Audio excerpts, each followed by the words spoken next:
একদিন আবু তালেব ডাক দিয়া বলে, বাতিজা, আমি তোমার ব্যাপারে জানি। বলে, চাচা আপনি আমার ব্যাপারে কি জানেন?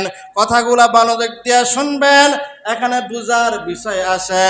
ঈদে মিলাদুন নবী আর সিরাতুন নবী দুইটার মধ্যে পার্থক্য বুঝাইবার জন্য লম্বা চূড়া আলোচনা করতেছি। আবু তালেব ডাক দিয়া বলে, বাতিজা, তোমার যে কেমন পাওয়ার আমি জানি।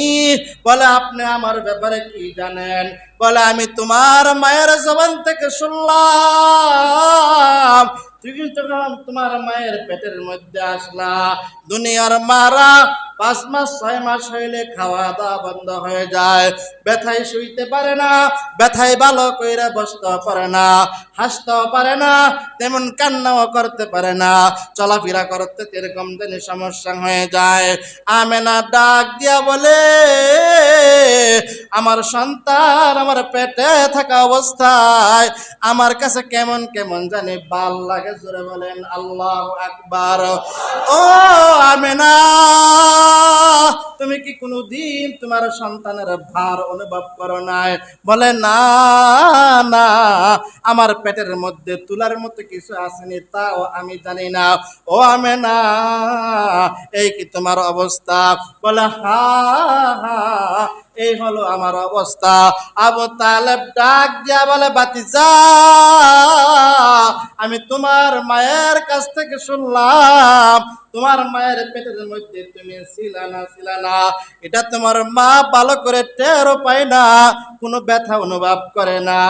যখন সন্তান প্রসবের সময় হয়, দুনিয়ার মাদের হালত তেমন হয়ে যায়, বেহুশ হয়ে যায়, পাগল পারা হয়ে যায়।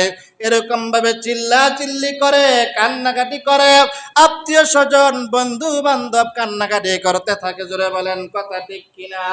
কিন্তু আমেনা ডাক দিয়া বলে,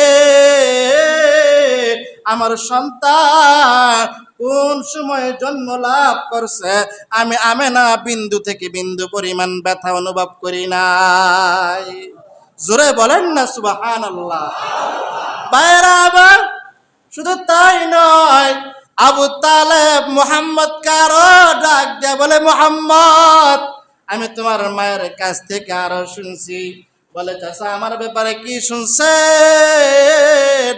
বলে, দুনিয়ার মাদের হালত তেমন, যখন এই মায়ের পেট থেকে ভূমিষ্ঠ হয়, রক্ত মরক্ত নিয়ে ভূমিষ্ঠ হয়, কেমন জানি দুর্গন্ধ। জোরে বলেন ঠিক কিনা?